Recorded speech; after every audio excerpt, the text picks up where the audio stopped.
നിങ്ങളുടെ ഉദ്ദേശ്യപൂർണമായ ചലനത്തിന് മുഖ്യ പ്രേരകമാകുന്നത് എന്താണെന്നറിയാമോ?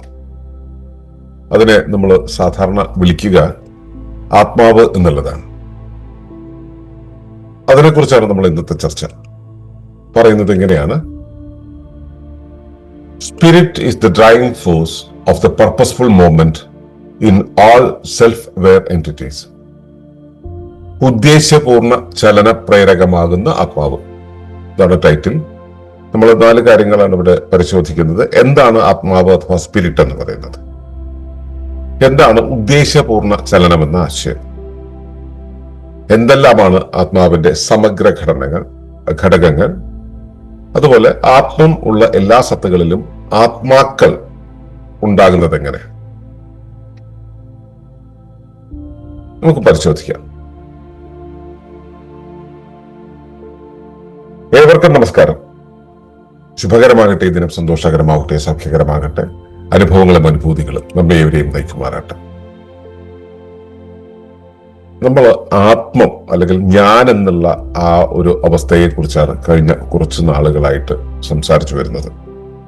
നമുക്ക് എല്ലാവർക്കും അറിയുന്നതാണ് ഞാൻ എന്നുള്ളത്. ഞാൻ എന്നിൽ തുടങ്ങിയിട്ടാണ് നമ്മുടെ ജീവിതത്തെ തന്നെ നമ്മൾ മുൻപോട്ട് കൊണ്ടുപോകുന്നത്. അപ്പോൾ ഞാൻ എന്നുള്ളതിന്റെ വിവിധ ഭാഗങ്ങളെ കുറിച്ചാണ് നമ്മൾ സംസാരിച്ചത്. തൊട്ടറിയുന്ന ഞാൻ, സ്വന്തമാക്കി വെച്ചിട്ടുള്ള ഞാൻ, നമ്മൾ നിർമ്മിച്ചെടുത്ത ഞാൻ, ഈ ഒറിജിനലായിട്ട് അബ്സല്യൂട്ട് ആയിട്ടുള്ള ഞാൻ, അല്ലെങ്കിൽ നമുക്ക് നേരിട്ടറിയാവുന്നതിനും അപ്പുറത്ത് നമ്മളായിരിക്കുന്ന ഞാൻ, അതിനൊക്കെ അപ്പുറത്ത് പരമമായിട്ടുള്ള ഞാൻ എന്നൊക്കെ പറയുന്ന പലതരം ഞാനുകളെ കുറിച്ച് പഠിച്ചു. അപ്പോൾ ഈ ആത്മബോധം അല്ലെങ്കിൽ ആത്മം എന്നുള്ള ഒരവസ്ഥയെ കുറിച്ചുള്ള തിരിച്ചറിവ്, അത് സത്യത്തിൽ മറ്റൊന്നുമല്ല, നമുക്ക് നമ്മളെ കുറിച്ചുള്ള അറിവ് തന്നെയാണ്. നമുക്ക് നമ്മളെ കുറിച്ച് എന്താണ് അറിയുക? അതില് വളരെ സങ്കീർണമായ കാര്യങ്ങളൊന്നുമില്ല എന്ന് തന്നെയാണ് മനസ്സിലാക്കേണ്ടത്. നമ്മളെ കുറിച്ച് അറിയാവുന്ന ആ അറിവ് തന്നെയാണ് ആത്മബോധമായിട്ട് നമ്മൾ നിലനിൽക്കുന്നത്. പക്ഷെ ഇവിടെ ആത്മീയതയെ കുറിച്ചൊക്കെ പറഞ്ഞു വരുമ്പോൾ നമ്മൾ ഇതിനെ കുറെ കൂടെ സങ്കീർണമായ രീതിയിൽ ഇതിനെ വ്യാഖ്യാനിക്കാറുണ്ട്. അപ്പോ ആത്മം എന്ന് പറയുന്നതും ആത്മാവ് എന്ന് പറയുന്നതും തമ്മിലുള്ള ഒരു ദൂരം, ഈ ഞാൻ എന്നറിയുന്നത് എന്റെ ആത്മാവ് എന്ന് പറയുന്നതിലേക്ക് പോകുമ്പോൾ ഇത് രണ്ടും 2 സത്തകളായിട്ട്, 2 അവസ്ഥകളായിട്ട് മാറുന്നതായിട്ട് അനുഭവപ്പെടും. അപ്പൊ അവിടെയാണ് നമ്മൾ ഈ ആത്മാവ് എന്ന് പറയുന്ന ഒരു ആശയത്തിന്റെ പുറകിൽ എന്താണ് എന്നുള്ളത് നമ്മൾ ആലോചിക്കുന്നത്. ഇപ്പോ ഒരു വ്യവസ്ഥ പ്രവർത്തിക്കുന്നു എന്നിരിക്കട്ടെ. ഒരു വ്യവസ്ഥ ഉണ്ടായിട്ടുള്ളത് എന്തെങ്കിലും പ്രവർത്തിക്കാൻ വേണ്ടി ആയിരിക്കും, അല്ലെങ്കിൽ പ്രവർത്തിച്ചുകൊണ്ടിരിക്കുന്നുണ്ടാവും. അപ്പോ ആ പ്രവർത്തനത്തിന് ഒരു ദിശ ഉണ്ടാവും. ഇന്ന വഴിക്ക് പോകണം, അല്ലെങ്കിൽ ഇന്ന രീതിയിലായിരിക്കണം പ്രവർത്തിക്കേണ്ടത് എന്നുള്ള ദിശ ഉണ്ടാവും. പിന്നെ അതിന്റെ ഓരോ ചലനത്തിന്റെ ഓരോ അംശത്തിനും കൃത്യമായിട്ടുള്ള ഒരു ലക്ഷ്യം, ഈ ദിശ എന്ന് പറഞ്ഞത് തന്നെയാണ്. അതിനൊരു ചലന പ്രേരണ ഉണ്ടാവും, ചലിക്കാനുള്ള ഒരു പ്രേരണ ഉണ്ടാവും. അതുപോലെ തന്നെ ഈ ജീവിക്കുന്ന രീതിക്ക് ഒരു പാറ്റേൺ ഉണ്ടാവും, ഒരു ക്രമം ഉണ്ടാവും, ഒരു പൊതുവിന്യാസം ഉണ്ടാവും. ആ വിന്യാസത്തിൽ മാറ്റം വരുമ്പോഴൊക്കെ അത് പുനഃസ്ഥാപനം ചെയ്യാൻ വേണ്ടിയിട്ടുള്ള ഒരു ശ്രദ്ധ അതിനകത്തുണ്ടാവും. ഇതിനെയാണ് നമ്മൾ സാധാരണ രീതിയിൽ സ്പിരിറ്റ് എന്ന് പറയുക. അത് ഒരു പ്രവർത്തിക്കുന്ന ഒരു സാധനത്തെ പ്രവർത്തിപ്പിക്കുന്നത് എന്തോ അത് അത്ര സിമ്പിളാണ്. പ്രവർത്തിക്കുന്ന ഒരു വസ്തുവിനെ, വ്യവസ്ഥയെ അല്ലെങ്കിൽ സാധനത്തെ പ്രവർത്തിപ്പിക്കുന്നത് എന്താണോ അതാണ് അതിന്റെ സ്പിരിറ്റ്. ഈ സ്പിരിറ്റ് പ്രവർത്തിക്കുമ്പോൾ അതിന് ആ വസ്തുവിനെ അല്ലെങ്കിൽ വ്യവസ്ഥയെ, ഇപ്പൊ നമ്മുടെ ശരീരം എടുക്കുക, ആ ശരീരത്തെ അതിങ്ങനെ വെറുതെ പ്രവർത്തിച്ചു പോകുന്നതല്ല, യാദൃശ്ചികമായിട്ട് സാന്ദർഭികമായിട്ട് പ്രവർത്തിച്ചു പോകുന്നതല്ല. സാന്ദർഭികമായിട്ടുള്ള പ്രവർത്തനങ്ങൾക്ക് അവിടെ പ്രാധാന്യമുണ്ടെങ്കിൽ പോലും വെറുതെ സാന്ദർഭികമായി പ്രവർത്തിക്കുന്നതല്ല. അത് നമ്മൾ ഒരു നിമിഷം നമ്മൾ നോക്കിക്കഴിഞ്ഞാൽ നമുക്ക് തോന്നും, ഇതിപ്പോ ഇപ്പോഴത്തെ അവസ്ഥയിൽ ഇങ്ങനെ പ്രവർത്തിക്കുന്നു. കുറച്ചു നേരം കഴിയുമ്പോൾ നമുക്ക് തോന്നും ഇത് വേറൊരു അവസ്ഥയിൽ പ്രവർത്തിക്കുന്നു. പക്ഷെ ഈ പ്രവർത്തനങ്ങളെല്ലാം കൂട്ടിച്ചേർത്ത് വായിച്ചാൽ, നമ്മുടെ തുടക്കം മുതൽ നമുക്ക് ഇതുവരെ പരിചയമുള്ളതുവരെ നമ്മൾ വായിച്ചു കഴിഞ്ഞാൽ ഇനി എങ്ങനെയാണ് പ്രവർത്തിക്കുക എന്നുള്ളതിനെ കുറിച്ചുള്ള ഒരു ധാരണ നമുക്ക് കിട്ടും. അതായത് നമുക്കിതിന്റെ ഒരു പാറ്റേൺ പിടികിട്ടും. നമ്മുടെ ശരീരത്തിന്റെ, നമ്മുടെ ജീവന്റെ, നമ്മുടെ മനസ്സിന്റെ ഒക്കെ പ്രവർത്തനത്തിന്റെ ഒരു പാറ്റേൺ പിടികിട്ടും. അപ്പൊ ഈ പാറ്റേണിനെ എല്ലാം അതായിട്ട് നിലനിർത്തുന്ന ഒരു ആന്തരിക പ്രേരണയായിട്ടാണ് ഇവിടെ സ്പിരിറ്റിനെ അല്ലെങ്കിൽ ആത്മാവിനെ മനസ്സിലാക്കേണ്ടത്. ഏതൊരു വ്യവസ്ഥയെയും അതിന് പ്രവർത്തിക്കാനുള്ള ചലന പ്രേരണ, അതിന് ദിശാബോധം നൽകുന്ന ഒരു ദിശാബോധം വെച്ചാൽ ഏത് ദിശയ്ക്കാണ് ഇത് പ്രവർത്തിച്ചു പോകേണ്ടതെന്നുള്ളത്, അതിന് ഞാനെന്നുള്ളതിനെ ആധാരമാക്കിയിട്ടാണല്ലോ ഇത് പ്രവർത്തിക്കുന്നത്. ആ ബോധത്തെ നൽകുന്നത് എന്ത്,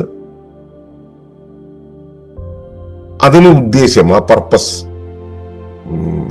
ലക്ഷ്യബോധം നമുക്ക് ഉണ്ടാവുമല്ലോ. ആ ലക്ഷ്യബോധത്തെ പ്രവർത്തിപ്പിക്കുന്നത്. അപ്പൊ ഇതിന്റെയൊക്കെ ആധാരമായിട്ടുള്ള ആ ഒന്നിനെയാണ് നമ്മളിവിടെ സ്പിരിറ്റ് എന്ന് പറയുന്നത്.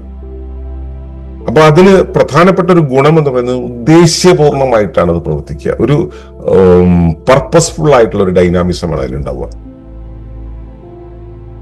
പർപ്പസ്ഫുൾ ആയിട്ടുള്ള ഡൈനാമിസം എന്ന് പറയുമ്പോൾ അതിനൊരു ലക്ഷ്യമുണ്ടാവും, ഇന്നതാണ് നടത്തേണ്ടത് എന്നുള്ളത്. ഇപ്പൊ നമ്മളൊരു മാനേജറെ ഒരു കാര്യം ഏൽപ്പിക്കുന്ന സമയത്ത് മാനേജർക്ക് ആദ്യം തന്നെ ഒരു ടാസ്ക് കൊടുക്കുക, ഇന്നത് നിർവഹിക്കണം, അതിന് വേണ്ടതെല്ലാം ചെയ്യൂ എന്ന് പറയുമ്പോൾ, ഇപ്പോൾ ഒരു ലാൻഡ് ഡെവലപ്പ് ചെയ്യാനാണ് ഏൽപ്പിക്കുന്നതെങ്കിൽ ആ ലാൻഡ് ഡെവലപ്പ് ചെയ്യാൻ ചിലപ്പോൾ JCB വരേണ്ടി വരും, ചിലപ്പോ അവിടെ കല്ല് കൊണ്ടിടേണ്ടി വരും, എർത്ത് മൂവിങ് എക്യുപ്മെന്റ്സ് വേറെയും ചിലതൊക്കെ വേണ്ടി വരും, അവിടെ എഫോറസ്റ്റേഷൻ വേണ്ടി വരും, അവിടെ നഴ്സറി വേണ്ടി വരും, അവിടെ കൺസ്ട്രക്ഷൻ വേണ്ടി വരും. അപ്പൊ ഇതെല്ലാം ചെയ്യുന്നത് വെവ്വേറെ ആളുകളാണ്, പക്ഷെ മാനേജർ ഒന്ന് തന്നെയാണ്. അപ്പൊ മാനേജർ ഇവരെ ഓരോരുത്തരെയും വിളിച്ച് ഓരോ തരം ടാസ്കുകൾ കൊടുത്ത് ഇതെല്ലാം ഓരോന്നായി ചെയ്യിക്കുന്നുണ്ടല്ലോ. അപ്പോ മാനേജർക്ക് എന്താണ് ചെയ്യേണ്ടത് എന്നതിനെ കുറിച്ച് അറിയാവുന്നത് കൊണ്ടാണ് അദ്ദേഹത്തിന് മറ്റു പലർക്കും പലതായിട്ടും അത് അസൈൻമെന്റ് കൊടുക്കാൻ പറ്റുന്നത്. അപ്പോ ഒരു ജീവശരീരത്തിന് അതിന് എന്താണ് വേണ്ടത് എന്ന് അറിഞ്ഞ് നടപ്പിലാക്കുക എന്നുള്ളതാണ് ഉദ്ദേശ്യപൂർണമായ ചലനം അല്ലെങ്കിൽ പർപ്പസ്ഫുൾ ഡൈനാമിസം എന്ന് പറയുന്നത്. ആ പർപ്പസ്ഫുൾ ഡൈനാമിസം അത് ലക്ഷ്യബോധത്തോടെ ഇന്ന ലക്ഷ്യത്തിലേക്ക് പോകുന്നു എന്നുള്ള രീതിയിലാണ് അതിന്റെ സജീവ ചലനം, ഡൈനാമിക് ആക്ഷൻ നടക്കുന്നത്. അപ്പൊ അതിന് ഒരു അർത്ഥമുണ്ട്, ഇന്ന ദിശ എന്നുള്ളൊരു അവസ്ഥയുണ്ട്, ഇന്നതാണ് നേടേണ്ടതെന്നുണ്ട്, ഇന്ന ദിശയ്ക്കാണ് പോകേണ്ടതുണ്ട്. അത് അങ്ങനെ ചെയ്യുന്ന ഒരു പ്രവർത്തനം, ഇപ്പൊ നമ്മുടെ ശരീരത്തിന്റെ പ്രവർത്തനം ആയിക്കോട്ടെ, മാനേജർ പ്രവർത്തനം ആയിക്കോട്ടെ, അത് കേവല യാദൃശ്ചികമായിട്ട് അതാത് ദിവസം രാവിലെ എഴുന്നേറ്റ് തോന്നുന്നത് ചെയ്യുന്ന ഒരവസ്ഥയല്ല. അതൊരു ക്രമബദ്ധമായ ഒരു പ്രകടനം അതിനകത്ത് കാണാനാവും. ഇപ്പൊ വളരെ ലേസി ആയിട്ടുള്ള ഒരാൾ ജീവിക്കുന്ന കാര്യം നോക്കുകയാണെങ്കിൽ പോലും ആ ലേസി ആയിട്ടുള്ള ഒരു അവസ്ഥയിൽ പോലും അയാൾക്ക് ഒരു ക്രമം ഉണ്ടാവും, ലേസിനെസ്സിന് പോലും ഒരു ക്രമം ഉണ്ടാവും. അപ്പോ ഒരു സത്ത അല്ലെങ്കിൽ ഒരു വ്യവസ്ഥ അല്ലെങ്കിൽ ഒരു വ്യക്തി അല്ലെങ്കിൽ ഒരു മാനേജർ ഉണ്ടാകുന്ന സമയത്ത് ആ സത്തയ്ക്ക് തന്നിലൂടെ തന്റേതായിട്ടുള്ള ഒരു പാറ്റേണിൽ ഒരു പ്രവർത്തനം നടത്തുന്ന ഒരു സ്വഭാവം ഉണ്ടാവും, ഒരു പ്രവാഹം നടത്തുന്ന ഒരു സ്വഭാവം ഉണ്ടാവും. ഇതിനെയാണ് ഈ പർപ്പസ്ഫുൾ ഡൈനാമിസം അല്ലെങ്കിൽ ഉദ്ദേശ്യപൂർണമായ ചലനം എന്ന് പറയുക. ആ ഉദ്ദേശ്യപൂർണമായ ചലനം നടത്തുന്നത് ആരാണോ എന്താണോ അതിനെയാണ് നമ്മൾ ആത്മാവ് എന്ന് പറയുക. ക്ലിയർ ആയിട്ടുണ്ടാവും വിചാരിക്കുന്നു. ഈ ആത്മാവ് നോക്കുകയാണെങ്കിൽ ആത്മാവ് ഫോം ആവണമെങ്കിൽ അതിനൊരു അടിസ്ഥാനപരമായ 2-3 ഗുണങ്ങൾ അല്ലെങ്കിൽ 2-3 ഘടകങ്ങൾ ആവശ്യമാണ്. അതിന് പ്രധാനപ്പെട്ട ഒരു കാര്യം എന്ന് പറയുന്നത്, ഈ ആത്മാവ് വെറുതെ കയറി ഒരിടത്ത് ഇരിക്കൂല. ഇരിക്കുന്നതായിട്ട് സങ്കല്പിക്കുന്നത് എന്ന് വെച്ചാൽ രൂപവും ഭാവവും ഒന്നുമില്ലാതെ അങ്ങനെ ചലനം നടത്തുന്ന ആത്മാക്കളെ കുറിച്ചൊക്കെ പറഞ്ഞു കേട്ടിട്ടുണ്ട്. പക്ഷെ നമ്മുടെ പഠനത്തിൽ പ്രകൃതി ആത്മീയതയുടെ കാര്യത്തിൽ ഇങ്ങനെ ഒരു ഇരിപ്പിടമില്ലാത്തൊരു ആത്മാവില്ല. അപ്പോ ആ ഇരിപ്പിടം എന്ന് പറയുന്നത് ഒരു രൂപം, ഒരു ക്രമമുള്ള ഒരു അടിസ്ഥാന ഘടനയാണ്. ഘടനാ സമഗ്രത എന്നാണ് പറയുന്നത്. നമ്മുടെ ശരീരം എടുത്തു കഴിഞ്ഞാൽ അതിന് കൃത്യമായിട്ടൊരു രൂപമുണ്ട്. കൈ വെക്കേണ്ടടുത്ത് കൈ, കാല് വെക്കേണ്ടടുത്ത് കാല്, തല വെക്കേണ്ടടുത്ത് തല, ഇതൊക്കെ വെച്ചുകൊണ്ട് ഇതിനെല്ലാം കൃത്യമായിട്ടൊരു രീതിയിൽ ഡിസൈൻ ചെയ്ത് വെച്ചിട്ടുണ്ട്. ഇങ്ങനൊരു ഘടനയുള്ളിടത്തെ അതിനൊരു ചലനം സംഭവിക്കുള്ളൂ. ഇപ്പൊ ഒരു സൈക്കിളിനെ എടുത്തു കഴിഞ്ഞാൽ സൈക്കിളിന്റെ ടയറും കമ്പിയും സീറ്റും ഒക്കെ വെവ്വേറെ ഭാഗത്ത് പറിച്ചിട്ടിരിക്കുകയാണെങ്കിൽ സൈക്കിളിന്റെ പർപ്പസ് എന്നുള്ള സംഭവം ഉണ്ട്. അതിന്റെ മുകളിൽ കയറി ഒരാൾ ചവിട്ടിയാൽ നേരെ മുമ്പോട്ട് പോകുന്ന ഒരു അവസ്ഥയിൽ ഇത് നടക്കില്ല. ഇതെല്ലാം അതാതിന്റെ സ്ഥലത്ത് ക്രമമായി പ്ലേസ് ചെയ്തിട്ടുണ്ടാവണം. ആ പ്ലേസ്മെന്റ് ഉണ്ടെങ്കിൽ മാത്രമേ ഈ പറയുന്ന ചലന പ്രേരണ എന്നുള്ള കാര്യം അതെല്ലാം കൃത്യമായിട്ട് സൈക്കിളിന്റെ മുകളിൽ കയറിയിരുന്ന 2 ചക്രത്തിന്റെ മുകളിൽ ഇത് മുൻപോട്ട് പോവുകയുള്ളൂ എന്നുള്ളൊരവസ്ഥയില്ലേ, ആ അവസ്ഥ നിലനിൽക്കുകയുള്ളൂ.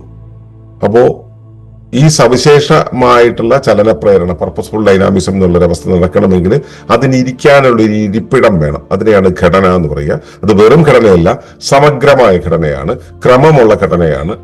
അതുകൊണ്ട് തന്നെ ഘടനാ സമഗ്രത എന്നാണ് പറയുക. ഇനി അടുത്തത്, അങ്ങനെ ഒരു ആത്മാവുണ്ടെങ്കിൽ അതിന് ആ ചലനപ്രേരണ വരണമെങ്കിൽ അതിന് ഞാൻ ഇന്നതാണ് ചെയ്യേണ്ടത്, മറ്റേ മാനേജറെ പറഞ്ഞ പോലെ ഞാൻ ഇന്നതാണ് ചെയ്യേണ്ടത് എന്നുള്ളൊരു ഓർമ്മ വേണം, ഒരു ബോധം വേണം. അപ്പോ ആത്മാവ് ഉണ്ടാകണമെങ്കിൽ അവിടെ ഈ ഘടനയോടൊപ്പം തന്നെ ഈ ഘടനയെല്ലാം ചേർത്ത് കൊണ്ട് നിൽക്കുന്ന ഒരു ഞാൻ ബോധം, സൈക്കിളിന് സൈക്കിൾ എന്ന ബോധം ഉണ്ടാകേണ്ടതുണ്ട്. സൈക്കിൾ യന്ത്രമാണ്, ഇവിടെ പെട്ടെന്ന് മനസ്സിലാകാൻ വേണ്ടി റിലേറ്റ് ചെയ്യാൻ വേണ്ടി പറയുന്നതാണ്. അതും ഇത് ഒന്നാണെന്ന് ധരിക്കരുത് ദയവേത്. ശരീരത്തിന്റെ ഒരു കാര്യം എടുത്തു കഴിഞ്ഞാൽ ആ ശരീരത്തിന്റെ ഘടനയുണ്ടല്ലോ, ആ ഘടനയ്ക്ക് ഞാൻ എന്നുള്ള ഒരു ബോധമുണ്ട്. അതുകൊണ്ടാണ് ഞാൻ ഇന്ന ദിശയ്ക്ക് പോകണം, ഞാൻ ഈ വഴിക്ക് പോകണം എന്നുള്ളൊരവസ്ഥ വരുന്നത്. അപ്പൊ ഞാൻ പറഞ്ഞു ആദ്യം, ഒരു ഘടന ഉള്ളിടത്തേ ഇത് ഇരിക്കൂ, ഇല്ലാതെ ഒന്നും വരില്ല. ഇല്ലാതെ അതിന് സ്വതന്ത്രമായിട്ടൊരു സിസ്റ്റം ഇല്ല, ആത്മാവിന് സ്വതന്ത്രമായിട്ടുള്ള അസ്തിത്വം ഇല്ല എന്ന് ഞാൻ പറഞ്ഞു. അപ്പോ അത് കാണണം. ഇപ്പൊ നമുക്കിപ്പോ വെള്ളം എടുത്തു കഴിഞ്ഞാൽ വെള്ളത്തിന്റെ രൂപം എന്താ, അതിന് പ്രത്യേക രൂപമല്ല, പക്ഷെ അത് ഏത് പാത്രത്തെ വയ്ക്കുന്നു ആ രൂപത്തിന്റെ ഘടന അത് കൈവരിക്കും, അല്ലെ? അതുപോലെ ഈ ആത്മാവെന്ന് പറയുന്നതിന് ഒരു രൂപമില്ല, ആ രൂപം ഉണ്ടാകുന്നത് അതിന്റെ ഘടനയിലാണ്. ഘടനയിലായിരിക്കുമ്പോൾ അത് ഞാനാണ്, ഈ ഘടനയാണ് എന്ന ബോധത്തിലേക്ക്, ഞാൻ എന്ന തിരിച്ചറിവിലേക്ക് വരും. അങ്ങനെ വരുന്നത് എന്തിനാണ്? അതെന്തോ ഒരു പ്രവർത്തനം കാഴ്ചവെക്കാണ്ട്, അതൊരു ഫംഗ്ഷൻ ചെയ്യാണ്ട്, ഒരു ധർമ്മം ചെയ്യാണ്ട്, ആ പ്രവർത്തനം എന്നുള്ള സംഭവം ഉണ്ടാവും അതിന്. അതുകൊണ്ട് ഞാൻ ഇന്നിടത്തേക്കാണ് പോകുന്നത്, എനിക്ക് ഇന്നത് ചെയ്യണമെന്ന് മനസ്സിലായി, ഞാൻ ഇന്നിടത്തേക്കാണ് പോകേണ്ടത് എന്നുള്ളത് കൊണ്ടാണ് ആ ദിശയ്ക്ക് പോകുന്നത്. നമ്മൾ വെള്ളത്തിൽ വീണ് കഴിഞ്ഞാൽ ഒരു പ്രത്യേക ദിശ നോക്കിയിട്ട് നീന്തില്ലേ? ആ ദിശ നോക്കി നീന്തുന്നത് എന്തുകൊണ്ടാണ്? അവിടെ എത്തണം എന്നുള്ളത് കൊണ്ടാണ്. അപ്പോ അവിടെ എത്താൻ വേണ്ടിയാണ് ഈ പ്രവർത്തനം. ആ പ്രവർത്തനം നടപ്പിലാക്കാൻ വേണ്ടിയാണ് ഈ ഘടന. ആ ഘടനയ്ക്ക് കൃത്യമായിട്ട് പ്രവർത്തിക്കാൻ അതിന് സ്വയം തിരിച്ചറിയാവുന്ന ഒരു അവസ്ഥ വേണം. അതുകൊണ്ടാണ് സ്വബോധം എന്ന് പറയുന്ന ഒരു അവസ്ഥ ഉണ്ടാവുന്നത്. ഇത് നാലും ഇല്ലാത്ത ഒരു ആത്മാവ് നിലനിൽക്കില്ല. അപ്പൊ ഇതിലേറ്റവും പ്രധാനപ്പെട്ട എന്താ? സ്വബോധം, ഞാൻ എന്ന ബോധം, ഞാൻ എന്നുള്ള തിരിച്ചറിവ്, അല്ലെ? ഞാൻ എന്നുള്ള തിരിച്ചറിവ് ഉള്ളപ്പോഴാണ് ഇതിന് ഈ ഘടന ഉണ്ടാവുന്നത്, ഘടനയ്ക്കനുസരിച്ച് പ്രവർത്തനം ഉണ്ടാവുന്നത്, പ്രവർത്തനത്തിനനുസരിച്ച് ലക്ഷ്യം അല്ലെങ്കിൽ ഫലം ഉണ്ടാവുന്നത്. അപ്പോൾ ഞാൻ എന്നുള്ളതാണ് ഇതിലെ ആദ്യ കാര്യം. ഈ ഞാനിനെ നമ്മൾ ഇത്രയും ദിവസം വിളിച്ചത് എന്താ? ആത്മം എന്ന്. അപ്പോ ആത്മം എന്ന് പറയുന്നത് ആ ഞാനാണ്, ഞാൻ ബോധമാണ്. ഞാൻ എന്നുള്ളതിന് വിവിധ മാനങ്ങളാണ്. ഇവയെല്ലാം ചേർന്നുകൊണ്ടാണ് അത് ഉണ്ടാവുക. അപ്പൊ ഇത് രണ്ടും രണ്ടല്ല, രണ്ടും ഒന്ന് തന്നെയാണ്.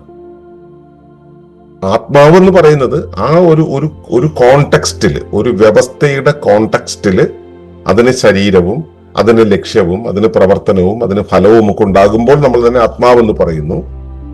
അതിന് അങ്ങനെ ഉണ്ടാകേണ്ടുന്ന ആത്മാവിന്റെ ആദ്യ ഗുണം എന്ന് പറയുന്നത് ആ ഞാൻ ബോധമാണ്. ആ ഞാൻ ബോധത്തെയാണ് നമ്മൾ സാധാരണ രീതിയിൽ ആത്മം എന്ന് പറയുന്നത്. ഇത് നമ്മൾ ഇതിനെക്കുറിച്ച് ചർച്ച ചെയ്യുന്നത് നമ്മുടെ ശരീരത്തിൽ ഇരുന്നു കൊണ്ടാണ്, ശരീരം വെച്ചുകൊണ്ടാണ്. ശരീരം വെച്ചുകൊണ്ട് പറയുന്ന സമയത്ത് ഞാൻ എന്നുള്ളതാണ് ഇതിന്റെ പ്രൈമറി റെഫറൽ പോയിന്റ്. അവിടെ നിന്നുകൊണ്ടാണ് നമ്മൾ ആത്മത്തെ മനസ്സിലാക്കുന്നത്. ആത്മം തന്നെയാണ് ആത്മാവാവുന്നത്. ആത്മമുള്ള എല്ലാ സത്തുക്കളും ആത്മാക്കൾ തന്നെയാണ്. ഇപ്പൊ ബോധത്തെക്കുറിച്ച് നമ്മൾ ഡീറ്റെയിൽ ചിന്തിക്കാൻ ഉദ്ദേശിക്കുന്നില്ല, എങ്കിലും ബോധം എന്നുള്ള ഒരവസ്ഥ, ഇപ്പൊ ഇവിടെ എന്തൊക്കെയുണ്ട് എന്നുള്ള തിരിച്ചറിവ്. എങ്ങനെയുള്ള തിരിച്ചറിവ്? സ്വയം തിരിച്ചറിവാണ് ബോധം എന്ന് പറയുന്നത്, അല്ലെ? ഒരു തൊട്ടാവാടിയെ തൊട്ട് കഴിഞ്ഞാൽ തൊട്ടാവാടി വാടി ഇങ്ങ് പോകും, തൊട്ടാൽ വാടിപ്പോകും. അപ്പോ അത് എന്റെ ശരീരത്തിൽ മറ്റെന്തോ തട്ടി എന്നുള്ള ബോധത്തിലാണ് തിരിച്ചു പോകുന്നത്. അപ്പൊ അവിടെ ഞാൻ എന്നുള്ള ആ ഒരു ബോധമുണ്ട്. ഞാൻ എന്നുള്ള പേരൊന്നും പുള്ളി ആലോചിക്കില്ല. ഞാൻ തൊട്ടാവാടിയാണ്, എന്റെ പേര് മിമോസ എന്നാണ്, ഞാൻ ഇറങ്ങി തൊട്ടാൽ താഴെ പോകുന്നു, അങ്ങനെയല്ല. അത് മനസ്സിലാക്കലാണ്. ഇപ്പോൾ നമ്മൾ ഒരിടത്ത് ഇരിക്കുന്ന സമയത്ത് നമ്മൾ മറ്റൊന്നും ശ്രദ്ധിച്ചിരിക്കുന്ന സമയത്ത് നമ്മുടെ ശരീരത്തിൽ കൺവീനിയന്റ് അല്ലാത്തൊരു സാഹചര്യം വന്നു കഴിഞ്ഞാൽ നമ്മൾ എന്താ ചെയ്യുക? ഒന്ന് കൈയൊന്ന് മാറ്റി വയ്ക്കും, അല്ലെങ്കിൽ ഒന്ന് മാറിയിരിക്കും. നമ്മൾ അതിനെക്കുറിച്ച് വിശകലനം ചെയ്യാൻ പോലും നിൽക്കില്ല. അത്രയേ ഉള്ളൂ. ആ ഞാൻ ബോധമാണ് പറയുന്നത്. ഇപ്പൊ തൊട്ടാപാടിക്കുണ്ട് ജ്ഞാനബോധം എന്നുള്ളത്. നിങ്ങൾ ഹെഡ്ഫോൺ, ഇയർഫോൺ എന്ന് പറയുന്ന ആ സംഭവം, അതിന്റെ കേബിളൊക്കെ കൂടെ ചുരുട്ടി മേശപ്പുറത്ത് വെച്ചിരിക്കുന്നതിന്റെ അടുത്ത് കൊണ്ടുപോയിട്ട് നിങ്ങൾ ഒരു പേനയോ ഒരു മൊബൈലോ വെക്കുന്ന സമയത്ത് ആ വയറൊക്കെ ഇങ്ങനെ ചുരുണ്ടുകൂടി ഇങ്ങനെ നിൽക്കുന്നതിന്റെ ഇടയിൽ ഇതിന്റെ മുകളിലൊന്ന് തട്ടിക്കഴിഞ്ഞാൽ ഉടനെ അത് താഴെ പോകുന്നത്. എന്തുകൊണ്ടാ? അതുവരെ എന്തോ ഒരു അവസ്ഥയിൽ അങ്ങനെ ബലം പിടിച്ചു നിന്നു. ഇപ്പോ അതിന്റെ ആ നിൽക്കാനുള്ള അവസ്ഥ നഷ്ടപ്പെട്ടു, അതുകൊണ്ട് വേറൊരു രൂപത്തിലേക്കാവുന്നു. അവിടെ പോലും അതിന് ചിന്തിക്കാൻ അറിയാത്ത ഒരു ജ്ഞാനബോധമുണ്ട്. എന്നുവെച്ചാൽ യന്ത്രങ്ങൾക്കോ മൃതവസ്തുക്കൾക്കോ പോലും അതുണ്ട്. ആ ഉണ്ട് എന്നുള്ളതിനെ നടപ്പിലാക്കുന്നത് ഗ്രാവിറ്റി, അതിന്റെ മറ്റു ഫോഴ്സുകളെല്ലാം കൂടെ ചേർത്തിട്ടാണ്, അല്ലെ? അപ്പോൾ മൃതവസ്തുവിൽ അത് വർക്ക് ചെയ്യുന്നത് ഗ്രാവിറ്റിയും മറ്റ് ഫോഴ്സുകൾ, ഇപ്പോൾ ഗ്ലൂ ഓൺ ആണെങ്കിൽ ശരി, ഗ്രോ ഓൺ ആണെങ്കിൽ ശരി, മറ്റേ ഏത് ഫോട്ടോൺ ആണെങ്കിൽ ഏത് ബലം ഫണ്ടമെന്റൽ ഫോഴ്സ് ഉപയോഗിച്ചിട്ടാണെങ്കിലും അത് പ്രവർത്തിക്കുന്നത് പ്രകൃതിയുടെ നിയമങ്ങൾ ഉപയോഗിച്ചിട്ടാണ്. ആ പ്രകൃതിയുടെ നിയമങ്ങളാണ് അതിലെ ഞാനിനെ രൂപപ്പെടുത്തുന്നത്. ഇതിന്റെ കുറച്ചുകൂടെ വിപുലപ്പെട്ട രൂപമാണ് നമ്മുടെ ശരീരത്തിൽ ഉള്ളത്, ഒരു അമീബയിലുള്ളത്. പ്രകൃതിയുടെ നിയമങ്ങൾ പ്രകൃതിയുടെ പ്രതിഭാസങ്ങളെല്ലാം കൂടെ ചേർന്നുകൊണ്ട് ഈ ഞാനിനെ രൂപപ്പെടുത്തി. ആ ഞാൻ എന്നുള്ളത് ഈ ഞാൻ പറഞ്ഞ ഹെഡ്ഫോണിന്റെ വയറിനുണ്ട്, പക്ഷെ ഞാനാണ് എന്ന് പേരിട്ട് വിളിക്കാനൊന്നും അറിയില്ല. അതിന് അത്രയും ബോധം പോയിട്ടില്ല. പക്ഷെ അതാണെന്ന് തിരിച്ചറിയുന്ന ഒരവസ്ഥയില്ലേ, ഞാൻ ഇങ്ങനെയാണ് നിൽക്കേണ്ടത്, എന്റെ ശരീരം ഇങ്ങനെയാണ് എന്നൊക്കെ തിരിച്ചറിയുന്ന ഒരവസ്ഥയിൽ, അതാണ് ബോധം. ഇതിന്റെ വിപുലപ്പെട്ട ഒരവസ്ഥയാണ് നമ്മിലുള്ളത്. എന്റെ മേലെ തട്ടുന്നു, ഞാൻ നിവർന്നു നിൽക്കേണ്ടതുണ്ട്, ഞാൻ വെയിൽ കൊള്ളാതിരിക്കേണ്ടതുണ്ട് എന്നൊക്കെ പറയുന്ന ബോധം. ഞാൻ വർത്തമാനത്തിൽ എന്താണ് സംഭവിച്ചുകൊണ്ടിരിക്കുന്നത് അതിനെക്കുറിച്ചുള്ള തിരിച്ചറിവ്. ആ ഒരിക്കൽ തിരിച്ചറിവുണ്ടാകുമ്പോൾ വീണ്ടും വീണ്ടും തിരിച്ചറിയാനായിട്ട് നിൽക്കാതിരിക്കാനായിട്ട് അതിനെ എടുത്ത് സ്മൃതിയായി സൂക്ഷിക്കുന്നത് ബോധത്തിന്റെ ഒരു വിശേഷ രൂപമാണ്. അതിലൂടെ ഞാൻ ഇങ്ങോട്ടാണ് പോകേണ്ടത്, എന്റെ ഡെസ്റ്റിനി ഇതാണെന്നുള്ള രീതിയിൽ ആന്റിസിപ്പേഷൻ നടത്തുന്ന, പ്രത്യാശകൾ നടത്തുന്നതും ഈ ബോധത്തിന്റെ മറ്റൊരു ഗുണവിശേഷമാണ്. അപ്പോ ബോധം എന്നുള്ളത് മൃതരൂപത്തിലോ ഡൈനാമിക് ആയിട്ടുള്ള രൂപത്തിലോ ഒക്കെ വരാം. ആ ബോധമുള്ളിടത്ത് അതിന് ഉദ്ദേശ്യമുണ്ടായിരിക്കും, ഇന്നതാണ് വേണ്ടത്. അത് എന്ന് വെച്ചാൽ ഇപ്പൊ മൃതവസ്തുവിനാണെന്ന് വെച്ചാൽ ഏറ്റവും കൺവീനിയന്റ് ആയിട്ടുള്ള സ്റ്റേറ്റിൽ നിൽക്കുക എന്നുള്ളതാണ് അതിന്റെ ഉദ്ദേശ്യം. ജൈവ വസ്തുക്കൾക്ക് അങ്ങനെയല്ല, അതിന് ഉപരിവ്യവസ്ഥ നൽകുന്ന ധർമ്മങ്ങൾക്കനുസരിച്ച് ഇന്നത് ചെയ്യുക എന്നുള്ള ഉദ്ദേശ്യമുണ്ട്. ആ ഉദ്ദേശ്യം എന്താണ്? ഉദ്ദേശ്യത്തിനനുസരിച്ച് ചലനം ഉണ്ടാവും. ഈ ചലനത്തിന്റെ പ്രേരണയായിട്ട് ആരാണ് ഉണ്ടാവുക? ഞാനെന്നുള്ള ബോധം, അല്ലെ? ആ ഞാനെന്നുള്ള ബോധം എന്ന് പറയുമ്പോൾ നമ്മൾ ചിന്തിക്കുന്ന ഞാനുണ്ടാവും, പ്രവർത്തിക്കുന്ന ഞാനുണ്ടാവും. ഇതൊന്നും അല്ലാതെ നമ്മുടെ ഉള്ളിലെ ആന്തരിക ചോദനയായിട്ട് വരുന്ന, റിഫ്ലക്സ് ആയിട്ട് വരുന്ന ഞാനുണ്ടാവും, അല്ലെ? ചോദനകളായിട്ട് വരുന്ന ഞാനുണ്ടാവും.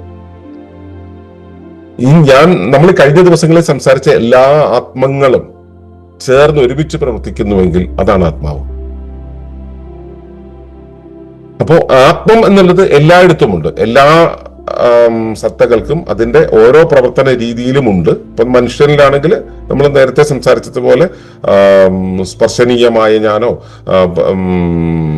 പൊസസീവായിട്ടുള്ള ഞാനോ ഒക്കെയുള്ള വിവിധ ഞാനുകളുണ്ടല്ലോ. ഈ ഞാനുകളെല്ലാം കൂടെ ചേർന്ന് പ്രവർത്തിക്കുന്ന ആ ഒരവസ്ഥ, ആ അവസ്ഥയാണ് നമ്മൾ ആത്മാവ് എന്ന് പറയുന്നത്. ഇക്കോ സ്പിരിച്വാലിറ്റി അനുസരിച്ച് നമ്മൾ അതിനെക്കുറിച്ച് ഡീറ്റെയിൽ ആയിട്ട് പിന്നെ പഠിക്കും. ഇക്കോ സ്പിരിച്വാലിറ്റി അനുസരിച്ച് ഈ ആത്മാവിന് ഇൻഡിപെൻഡന്റ് ആയിട്ടുള്ള ഒരു സ്റ്റാൻഡ് ഇല്ല. അതിനൊരു ഫിസിക്കൽ ഫ്രെയിം വർക്കിലല്ലാതെ നിലനിൽക്കാൻ കഴിയില്ല, ഒരു ശരീരത്തിലല്ലാതെ അതിനെ നിലനിൽക്കാൻ കഴിയില്ല. ഇൻഡിപെൻഡന്റ് ആയിട്ട് ഒഴുകി നടക്കുന്ന ഒരു ഞാനില്ല. പിന്നെ അതിനെക്കുറിച്ചുള്ള ചില സങ്കല്പനങ്ങൾ വരുന്നതൊക്കെ എന്താണെന്ന് മനസ്സിലാവണമെങ്കിൽ വ്യവസ്ഥാ നിയമത്തിൽ ഇതെങ്ങനെയെല്ലാം ക്രമീകരിക്കപ്പെട്ടിട്ടുണ്ട് എന്നുള്ളതിനെ കുറിച്ച് മനസ്സിലാക്കണം. അവിടെ പ്രപഞ്ചമെന്ന സംവിധാനത്തിന്റെ ബോധത്തെക്കുറിച്ച് മനസ്സിലാക്കണം. ആ ബോധത്തിന്റെ ചലനപ്രേരണയാണ്, ചലനാത്മകമായിട്ടുള്ള ആ ഒരു ഞാൻ ബോധത്തോടു കൂടിയുള്ള ചലനമാണ്, പ്രവർത്തനമാണ്, അതിന്റെ ആ പ്രവർത്തന തത്വമാണ് ഈ ആത്മാവ് എന്ന് പറയുന്നത്. അത് നമ്മൾ വിവിധ തരം ആത്മങ്ങളായിട്ട് അറിയുന്നു. അപ്പോ മനസ്സിലാക്കുക, ആത്മാവ് എന്ന് പറയുന്നത് ഉദ്ദേശ്യപൂർണമായ ഇന്റൻഷണൽ ആയിട്ടുള്ള ഒരു ചലനത്തിന്റെ പ്രാഥമിക ശക്തിയാണ്. അത് ഓരോ സത്തകളിലും വ്യത്യസ്ത രൂപത്തിൽ പ്രകടമാകുന്നു എന്ന് മാത്രമേ ഉള്ളൂ. ഓരോ സത്തകളിലും അതിന്റെ ആത്മത്തിന്റെ രൂപത്തിൽ അല്ലെങ്കിൽ ആത്മങ്ങളുടെ രൂപത്തിൽ അത് പ്രകടമാകുന്നു. ആ സത്തയുടെ ജീവനും ജീവന്റെ പർപ്പസും അതിന്റെ ദിശയും അർത്ഥവും ലക്ഷ്യവും മാർഗവും ഒക്കെ ഈ ആത്മം ആണ് തീരുമാനിക്കുന്നത്. ആ ആത്മാവാണ് തീരുമാനിക്കുന്നത്. അത് പലതരം ആത്മങ്ങളുടെ രൂപത്തിൽ അത് വെളിപ്പെടുന്നു എന്ന് മാത്രം. അപ്പോ ആത്മവും ആത്മാവും രണ്ടല്ല. ആത്മം എന്ന് പറയുന്നത് ഞാൻ ബോധമാണ്, വ്യത്യസ്ത തരം ഞാൻ ബോധങ്ങളാണ്. ഈ ഞാൻ ബോധങ്ങളെല്ലാം തന്നെ ഞാൻ എന്നുള്ള ശരീരത്തിന്റെ ഉദ്ദേശ്യത്തെ, പർപ്പസിനെ തീരുമാനിക്കാൻ വേണ്ടിയാണ്. അതിന് പ്രത്യേക ലക്ഷ്യങ്ങളുണ്ട്, ആ ലക്ഷ്യത്തിലേക്കുള്ള മാർഗങ്ങളുണ്ട്. അതിനു വേണ്ടിയുള്ള നിരന്തരമായിട്ട് എൻ്റെ അകത്തു നിന്നുള്ള പ്രേരണയാണ്, ഞാൻ എന്നുള്ള തിരിച്ചറിവ് അടക്കമുള്ള എൻ്റെ പ്രേരണയാണ്, ചലന പ്രേരണയാണ് ഈ ആത്മാവ് എന്ന് പറയുന്നത്. അത് ഒരു ഫ്രെയിംവർക്കിൽ മാത്രമേ നിലനിൽക്കുള്ളൂ. അത് ധർമ്മവുമായി ബന്ധപ്പെട്ടതാണ്. അതിന്റെ ആ ഇരിപ്പിടത്തെ, അതിന്റെ ക്രമത്തെ, അതിന്റെ പ്രേരണയെ, അതിന്റെ കാരണത്തെ മനസ്സിലാവണമെങ്കിൽ പ്രപഞ്ചം എന്ന സംവിധാനത്തിന്റെ ബോധത്തെക്കുറിച്ച് മനസ്സിലാക്കണം. അതൊരു ലോങ് ടോപ്പിക് ആയതുകൊണ്ട് നമ്മളത് ഇവിടെ ആത്മയാനത്തിൽ അത് പ്രതിപാദിക്കുന്നില്ല. അത് താല്പര്യമുള്ളവർക്ക് നമ്മുടെ ഇക്കോജെനസിസ് തുടങ്ങിയ പാഠങ്ങൾ പഠിക്കാം. അതല്ലാതെ നമ്മൾ ഇതെങ്ങനെയാണ് പ്രവർത്തിക്കുന്നത്, എന്തുകൊണ്ടാണ് നമ്മൾ ഇക്കോ സ്പിരിച്വാലിറ്റിയിലൂടെ ഈ ആത്മാവിനെ അറിയാനുള്ള ഈ വഴി, ആത്മയാനം എന്നുള്ള പ്രക്രിയയിലൂടെ പോകുന്നത് എന്ന് മനസ്സിലാക്കാൻ വേണ്ടിയാണ് ഇതെല്ലാം പറഞ്ഞത്. അപ്പോ ശ്രദ്ധിക്കുക, നിങ്ങളെ വ്യത്യസ്ത തരം ആത്മങ്ങളെ ചേർത്തിണക്കിയാൽ ഇതെല്ലാം നിങ്ങളെ ചലനപ്രേരണയായിക്കൊണ്ടിരിക്കുന്നുണ്ടെങ്കിൽ അതിനെയാണ് നിങ്ങളുടെ ആത്മാവെന്ന് പറയുക. അതിരിക്കാൻ ഒരു ഇരിപ്പിടം വേണം, അതാണ് നിങ്ങളുടെ ശരീരം. നിങ്ങളുടെ ശരീരത്തിലെ ആത്മാവിനെ, അതിന്റെ പ്രവർത്തന തത്വത്തെ, അതിന്റെ ചലന പ്രേരണയെ, ഉദ്ദേശ്യത്തെ, ആ പ്രാഥമികമായിട്ടുള്ള ആ ശക്തിവിശേഷത്തെ ശ്രദ്ധിക്കുക. അതെന്ത് എന്നും നിരീക്ഷിക്കുക. അതുമായിട്ട് നമുക്ക് നാളെ തുടർന്നുള്ള പാഠങ്ങൾ പഠിക്കാം. അതുവരേക്കും നന്ദി, നമസ്കാരം.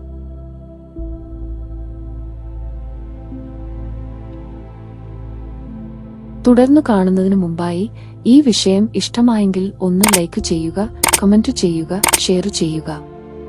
നിങ്ങൾ പ്രകൃതിയെ ഇഷ്ടപ്പെടുന്നുവെങ്കിൽ ഈ ചാനൽ സബ്സ്ക്രൈബ് ചെയ്യുക.